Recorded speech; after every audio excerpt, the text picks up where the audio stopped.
आइए जानते हैं अप्रैल महीने के मिथुन राशि फल के बारे में।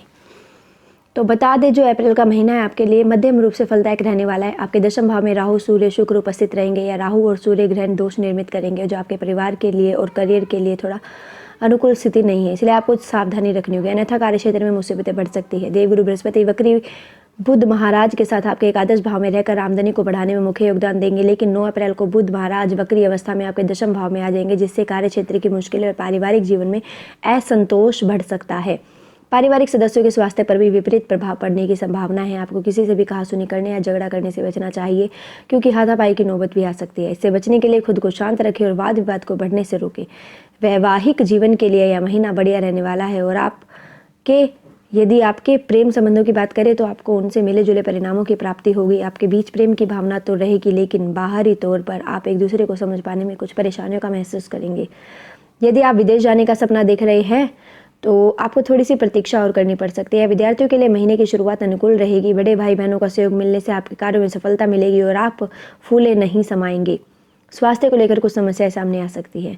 आइए अब आपके कार्य क्षेत्र के बारे में बताते हैं। तो यह जो महीना रहने वाला है कुछ उतार चढ़ाव से भरा रहने वाला है। महीने की शुरुआत में राहु सूर्य निकटतम अंशों में होंगे, जिससे राहु सूर्य ग्रहण दोष बनेगा। इसके साथ ही शुक्र भी वहीं पर विराजमान रहेंगे और 9 अप्रैल को वक्री अवस्था में बुध महाराज भी दशम भाव में आ जाएंगे।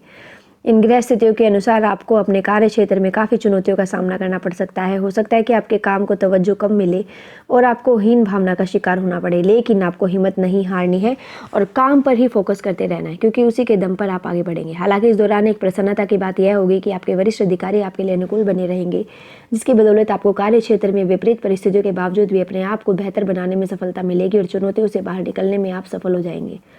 छठे भाव के स्वामी मंगल महाराज के नवम भाव में होने से कठिन संघर्ष के बाद आपको अच्छी सफलता मिल सकती है। जहां तक व्यापार करने वाले जातकों का सवाल है तो आपको महीने की शुरुआत से ही अपने व्यापार में अच्छे प्रदर्शन करने की उम्मीद करनी चाहिए। आपका प्रदर्शन दिन प्रतिदिन सुधरेगा, जिससे आप व्यापार की गतिशीलता भी बढ़ेगी और व्यापार में उन्नति के योग भी आपके बनेंगे। आपको कुछ महत्वपूर्ण रसूखदार और उम्रदराज लोगों का सहयोग मिल सकता है, जो आपके व्यापार के लिए एक बहुत बड़ी संपदा बनेंगे और आपके व्यापार को आगे बढ़ाने में आपकी मदद करेंगे। उनके साथ आपके संबंध मधुर रहेंगे और आप अपने व्यापार में उन्नति होती हुई महसूस करेंगे। अब आपके आर्थिक क्षेत्र के बारे में बताते हैं। तो आर्थिक स्थिति को देखा जाए तो महीने की शुरुआत में बृहस्पति और बुध एकादश भाव में होंगे और नवम भाव में बैठे शनि महाराज की दृष्टि भी आपके एकादश भाव पर रहेगी, जिसके परिणाम स्वरूप आपकी आमदनी में अच्छी बढ़ोतरी देखने को मिल सकती है। देवगुरु बृहस्पति तो पूरे महीने इस भाव में बने रहेंगे, जिससे आपकी आर्थिक स्थिति में सुंदर इजाफा होने की संभावना है। हालांकि ग्रहों के प्रभाव के कारण कार्य क्षेत्र में आपको कुछ समस्याओं का सामना करना पड़ सकता है, जिससे आपकी आमदनी प्रभावित हो सकती है, लेकिन यदि आप प्रयास करेंगे तो अपने काम से अच्छी आमदनी प्राप्त कर सकते हैं।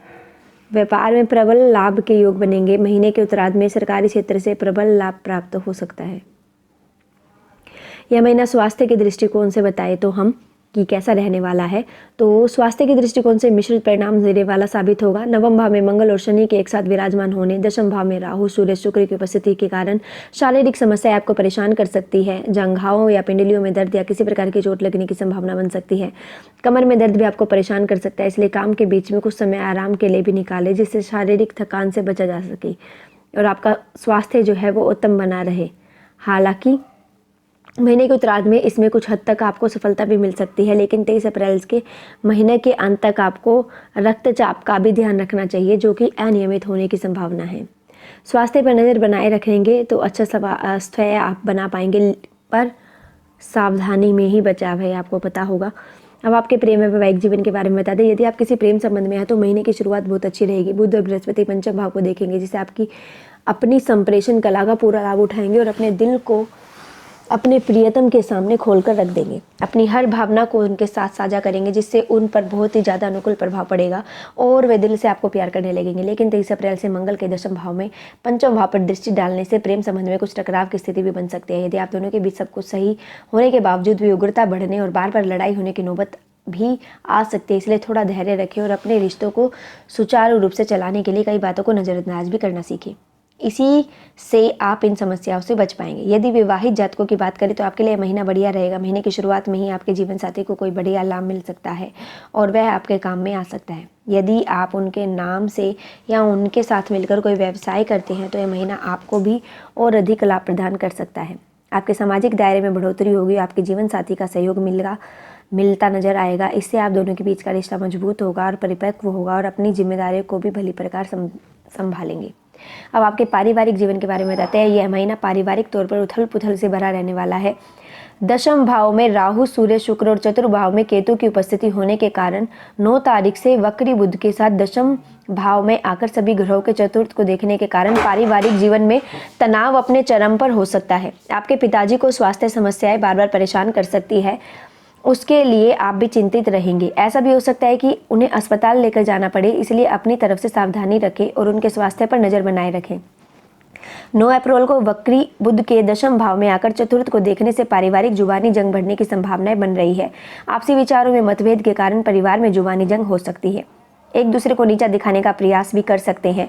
23 अप्रैल को मंगल के भी दशम भाव में आ जाने से स्थिति और विकट हो सकती है, इसलिए बेहतर होगा कि कुछ समय के लिए सबसे नियंत्रण में रहकर बात की जाए अथवा कुछ समय के लिए घर से दूर रहकर समय बिताया जाए ताकि मानसिक शांति प्राप्त हो सके। भाई बहनों का सहयोगात्मक रवैया जब महीने के उत्तरार्ध में सूर्य देव जी 13 तारीख को मेष राशि में चले जाएंगे तब आपको दिखाई देगा और उनकी सहायता से आपको अच्छे आर्थिक लाभ देखने को मिलेंगे।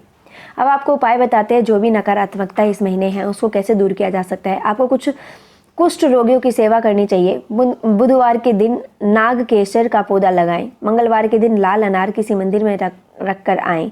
प्रतिदिन भगवान विष्णु जी की उपासना करें और श्री विष्णु सहस्त्र नाम स्रोत का पाठ भी करें।